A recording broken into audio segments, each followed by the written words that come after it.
last 7 years, I've been in and out the hospital constantly for my illnesses and just depression. 30s when I started putting the weight on gradually. My weight got up to 250 and then 280 and then they got to around 300. Throughout its run, My 600-Pound Life has delivered stories that are emotional, inspiring, and unforgettable. But some moments were so startling, they stopped fans in their tracks. These shocking twists and unexpected scenes reveal just how unpredictable each journey could be. Today, we're revisiting the most startling moments ever captured on My 600-Pound Life. I'm a prisoner of my own body. My weight is killing me. It's hard. Just moving around is hard with this weight hanging over my knees. That's why I don't go out. I don't leave the house. I want to. I want to get up and just leave. Guys, this is Olivia speaking from the depths of despair, describing herself as stuck in bed, barely moving, her weight literally anchoring her. Look at this, folks. She admits she does not even leave the house. The lymphedema on her leg is a massive, immovable anchor, making every breath a battle, every potential step a source of agony. She cannot even navigate a single flight of stairs. This is absolute despair, a life wasted in isolation, a chilling existence where the very thought of the outside world is terrifying. She depends on us for food or taking her to the doctor, helping her with the oxygen. Oh, you might want to grab you a cup, Mother. I was afraid for her to be by herself. You want me to continue with the doctor, see if I can get a hold of him, okay? Yeah, but don't be like the mother. You better. She wants to be independent. Now, let's talk about the web of codependency that has Olivia trapped in her basement prison. Her family, particularly her twin sister Olga, is her sole connection to the outside world, bringing her food, helping with oxygen, and acting as her lifeline. But this is not love, people. This is unintentional sabotage. Olivia is a burden, and while she resents it, her family's constant enabling reinforces her immobility. They are caught in a vicious cycle where their help prevents her from developing any independence and literally feeds her addiction out of misguided care and fear for her well-being. A lot of it had to do with bullying and molestation. I was molested at 8. I kept that secret until I was 40. As time went on, I started putting on weight. A lot. It was just horrible. Olivia reveals that her weight gain began in elementary school, a direct consequence of bullying and, horrifyingly, molestation at 8 years old. She kept this secret for decades, burying the trauma under layers of food. Food became her tried and true way to avoid people, to feel invisible and safe from further harm. Her overeating stems from deep and unaddressed childhood trauma manifesting as a life-threatening addiction. The weight became a physical barrier against a world that had let her down so young.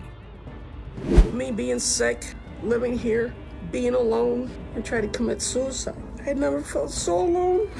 If I'm feeling sad, alone, depressed, food is what makes me happy. This is where the raw truth hits. Olivia confesses to trying to commit suicide 2 years prior, a desperate cry from a soul consumed by loneliness and depression. She explicitly states that food is what makes her happy, her ultimate comfort even when she is full and knows she should stop. She compares her addiction to alcoholism, recognizing the cycle of secret eating and self-loathing. This is not just an eating disorder, it is a profound emotional struggle for survival, a desperate attempt to numb an unbearable pain, a terrifying realization that her coping mechanism is killing her. What is it? Climb the stairs. Yeah, you can, Olivia. Give me your hand. Come on, Olivia. Can't lift it, Olga. All right, okay. Pull me. Ready? 1, 2, 3. There we go. See? You got it, you got it. 1, 2, 3. There we go. See? One more. To the slip on. How high is that last step? Right there. Right there. 1, 2, 3. I do fear for her life. The struggle begins, intensely and openly. Olga tries to coax Olivia up the basement stairs, a monumental task that symbolizes her entire journey. Olivia is panting, crying, claiming she can't lift her leg, her frustration boiling over. She is terrified, literally screaming that she can't climb, but Olga refuses to let her succumb to self-pity, pushing her with love. It is a grueling, step-by-agonizing step battle against her own body and ingrained defeatism. This moment is a declaration of her desperate desire not to die, to finally reclaim her life. What do you think is driving you to do that? I would say a lot of it had to do just depression, the life I was living. I was in a very stressful home. Obviously, 2 surgery hasn't changed that.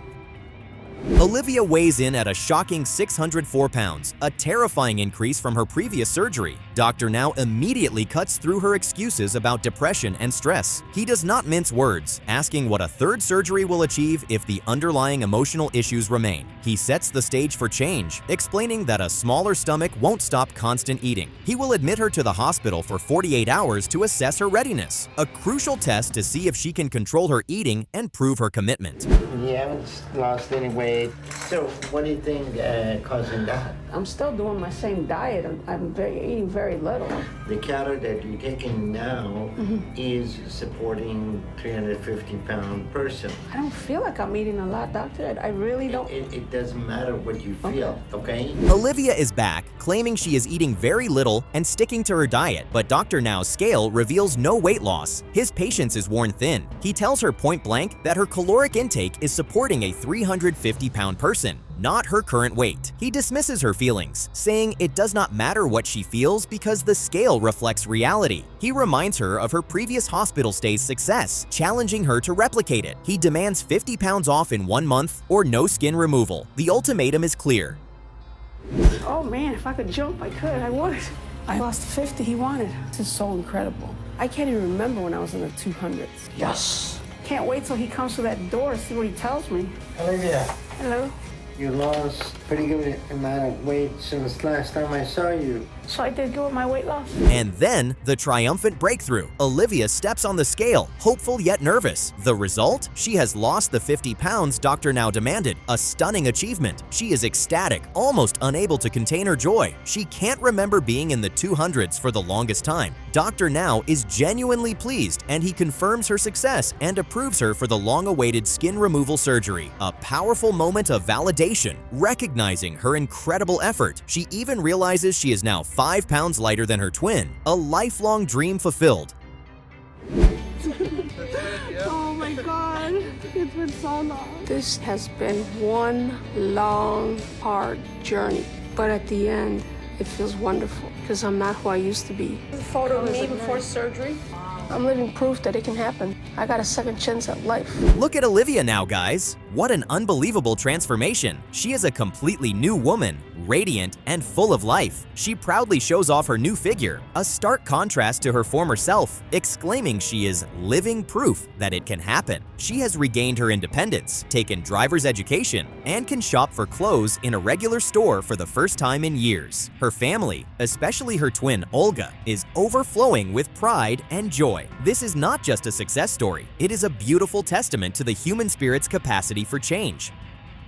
Chuck's story begins with heartbreak. While the cameras were rolling, his wife, who also served as his caregiver, made the painful choice to leave him. At 58, Chuck wasn't just facing health struggles, but also the collapse of his marriage in one of the most dramatic moments ever captured. Though he can still walk, it's with great difficulty. A massive lymphedema hangs from his leg, nearly the size of a child, and he shuffles slowly, almost like a toddler. This is where his fight truly begins. I got a lymphedema on my leg. On a scale of 1 to 10, right now the pain's a 9. I'm tired and I'm wore out, exhausted. I can't keep doing this.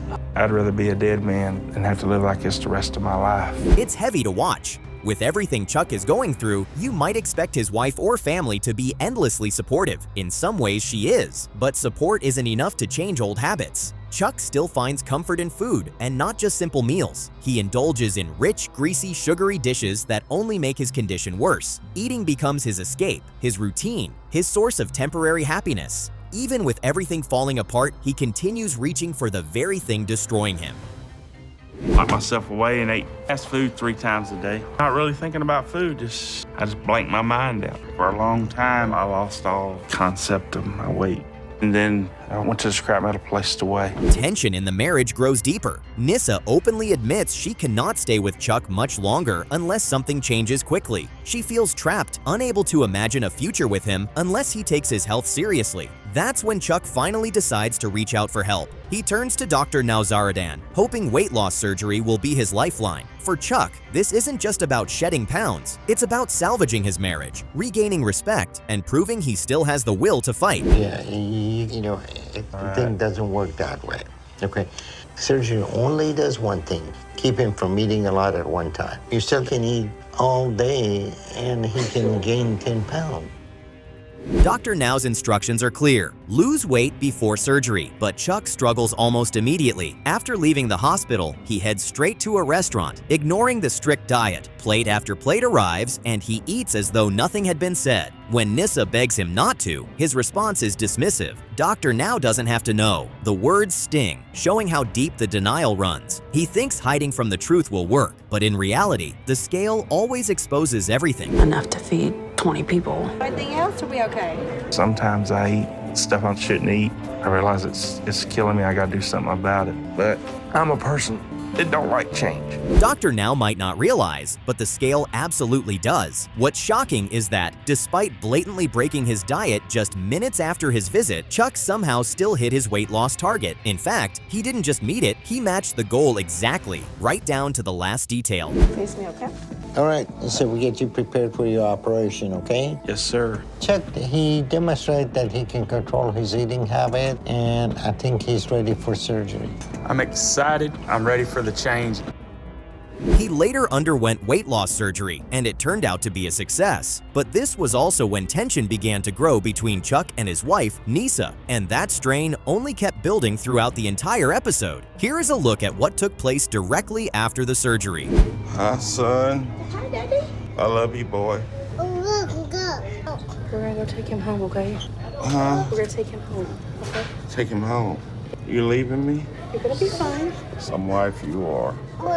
Control. Just go ahead and go. The conflict takes a toll. Their marriage is caught in constant friction, and the question becomes whether it can survive. At the same time, Chuck continues to crave food. While the surgery forces him to eat smaller portions, his appetite for sugary, salty, and indulgent snacks doesn't disappear. He still seeks them out, clinging to the flavors that comfort him. It's a reminder that surgery fixes the stomach, not the mind. His fight with food isn't over, not by a long shot.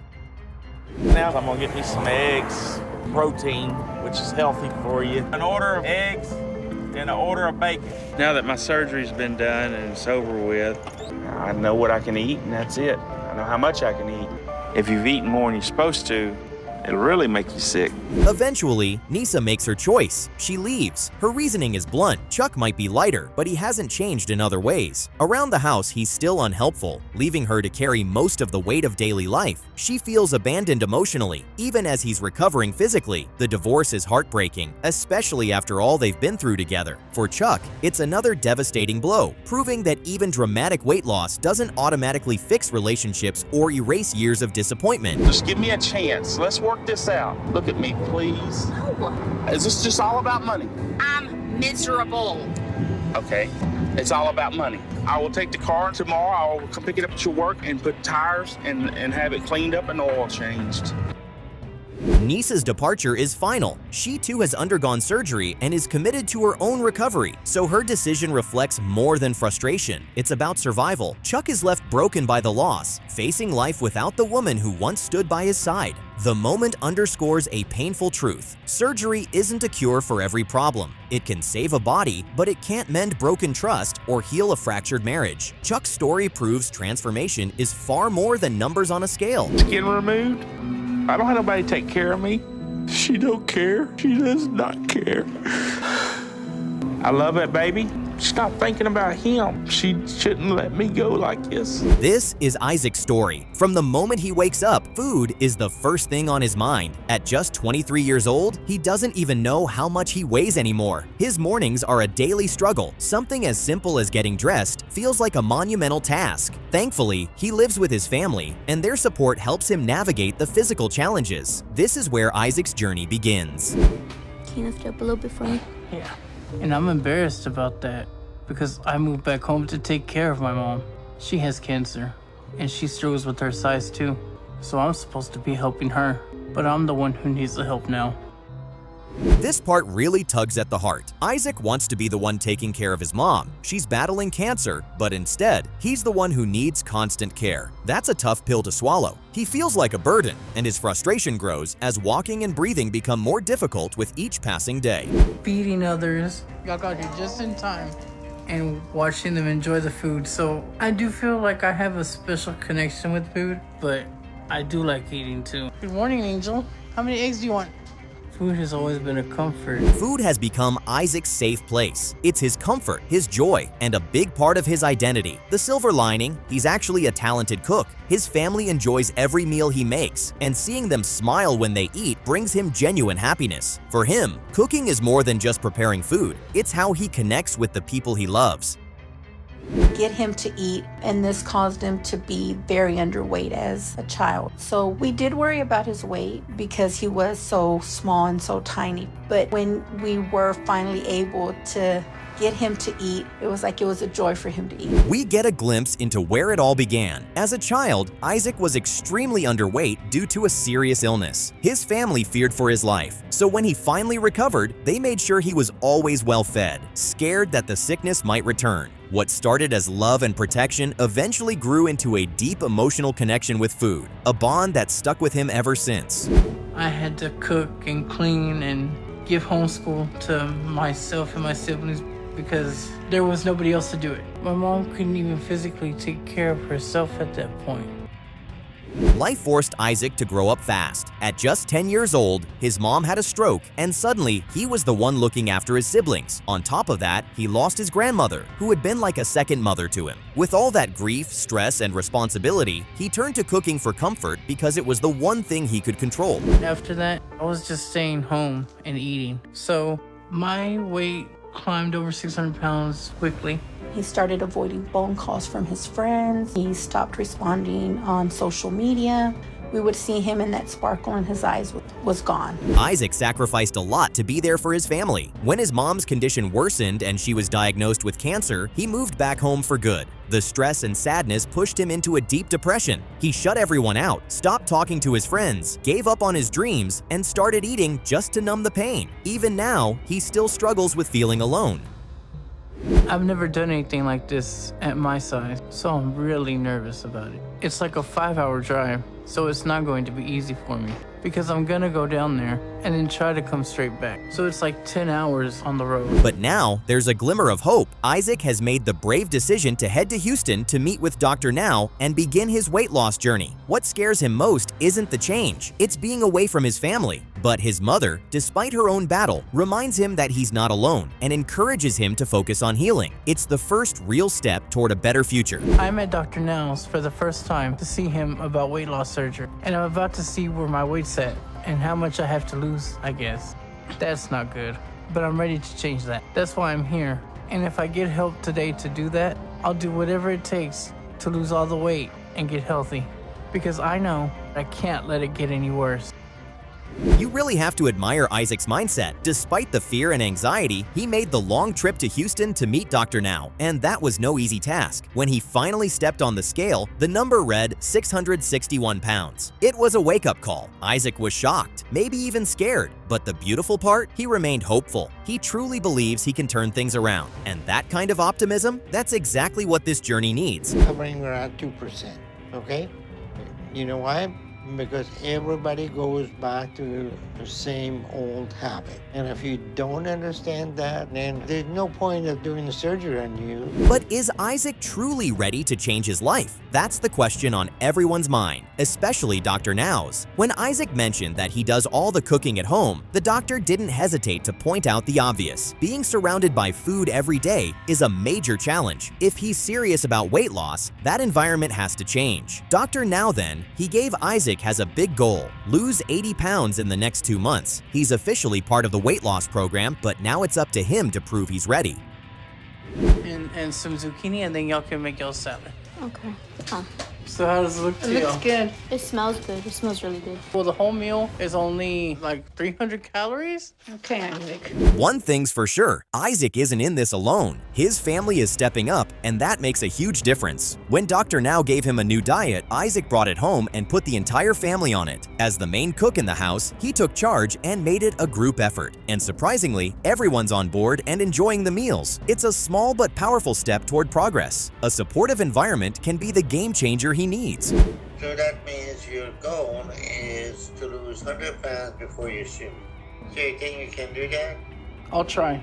All right, we'll schedule your appointment for next month. Dr. Now makes a solid point. If Isaac wants to be there for his mom, he has to take care of himself first. After missing a follow-up appointment, Isaac called to explain and reschedule. The doctor didn't scold him, but he was firm. Isaac needs to prioritize his health now more than ever. As a result, Dr. Now added 20 more pounds to Isaac's goal. Now he has to lose a total of 100 pounds before they move forward. The clock is ticking.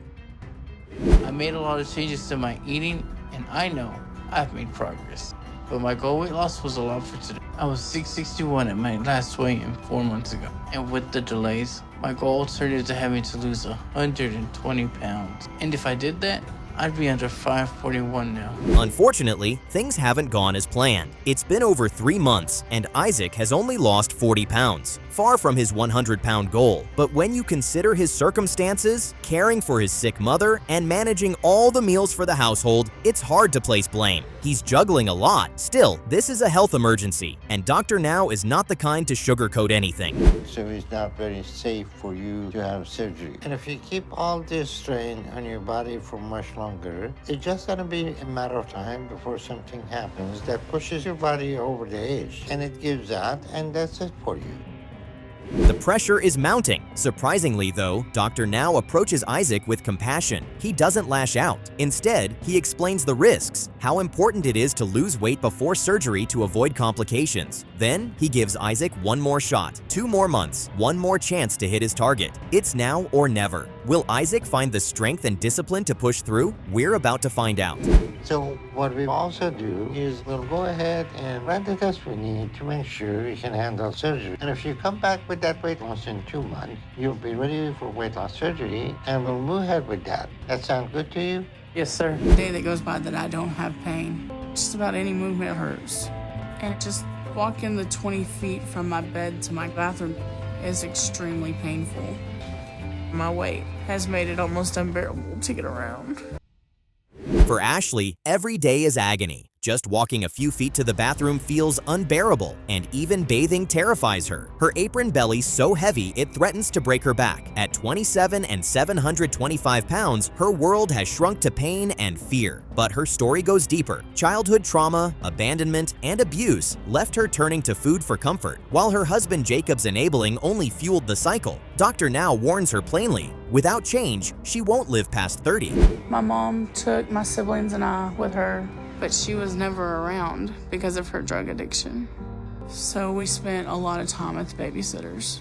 And when I was 6, my babysitter's husband started molesting me. If my mother had been paying attention, I think she could have changed a lot of stuff that was going on. Ashley's story began in chaos. Her parents divorced when she was only 5, and her mother fell into addiction. At 6, she faced the unthinkable, molestation by her babysitter's husband. To shield her siblings, Ashley kept silent, sacrificing herself while carrying unbearable trauma. Food became her only refuge, the one constant that dulled the pain. Every bite was comfort, every binge an escape, but survival came at a terrible price. What started as a coping mechanism in childhood grew into an addiction that would nearly destroy her adult life. I hate people staring at me. Yeah. What are we gonna get to eat? Jacob knows if I'm upset, he needs to get me something to eat quickly. If I'm hurting, I want to turn something that's going to make me feel better. Her dependence on food runs deep, especially when she's upset. Her husband, Jacob, enables her cravings without hesitation. When she feels down, he rushes to get fast food, driving through for 20 chicken tenders and rolls. He isn't helping, he's fueling her downfall. Ashley compares food to sex, describing the rush it gives her, the comfort she can't resist. Once she starts, she cannot stop. It's not just hunger, it's compulsion. Every indulgence digs the hole deeper, trapping her in a cycle where love and destruction taste exactly the same. Without constantly eating. Now that she's over 700 pounds, she's not very functional on her own, and she's eating constantly. So someone must be bringing her all the food.